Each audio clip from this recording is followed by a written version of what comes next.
natin konti. Pagkatapos ng mga ilang step yan, hahanap ng konti. Oo. Kasi naano ko kasi inakaangat yung t-shirt ko, tapos sumasayaw ka dito. Ako yung tinitigasan, hindi sila. Oo. Kailangan ng ano, i-entertain mo yung audience, hindi ka. Oo. Kasi nakita ko na yun. Saan mo nabili to? Ang ganda may bukol, oh. Baka nabili mo yun sa Taytay.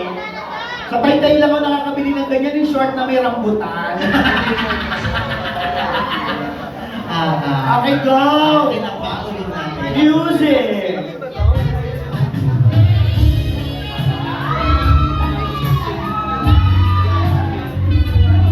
Kaka-praso lang yung ganyan sa'yo. Hindi masyadong ano. Pero, thank you for being a sport. Pero okay na yun, palakpakan natin si Kuya. Correct. Hindi man gano'n na-inviting ang kanyang pagkasayaw, pero may face value naman siya. Tama ba? May face value ba siya?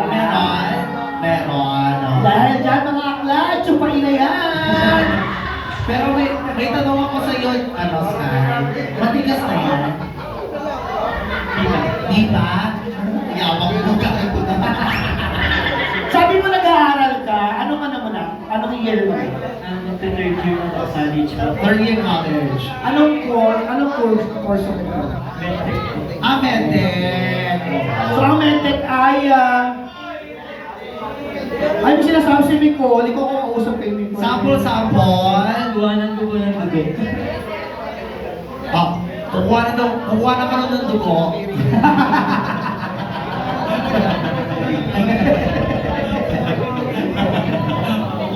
Very first may itsura siya. Yes. Medyo shy type lang. Kulang pa lang siya sa confidence. Kamukha siya. Art believe sa sarili. Yes, pero siya kahapin na artista. Sino? Yung asawa ni Sarah Herogi mo. Si Match, ano? Si Mateo Guccelli. Mateo? Oo, yung ilong, Mateo Guccelli. May nakapagsabi sa'yo? Di ba kamukha mo si Jake Cyrus? Hindi, gawin niya sa ilong na. Huwag ka mahiya kasi compliment yun din. Compliment yung pakakantaka. Yan, palakpakan natin siya para sa kanyang special dance number. Correct, sa'yo na naman. Kakanta siya. For the song, Ere.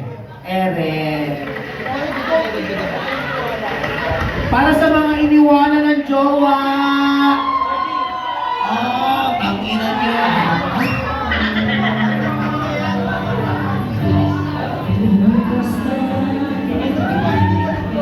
Eh, dapat sumayaw ka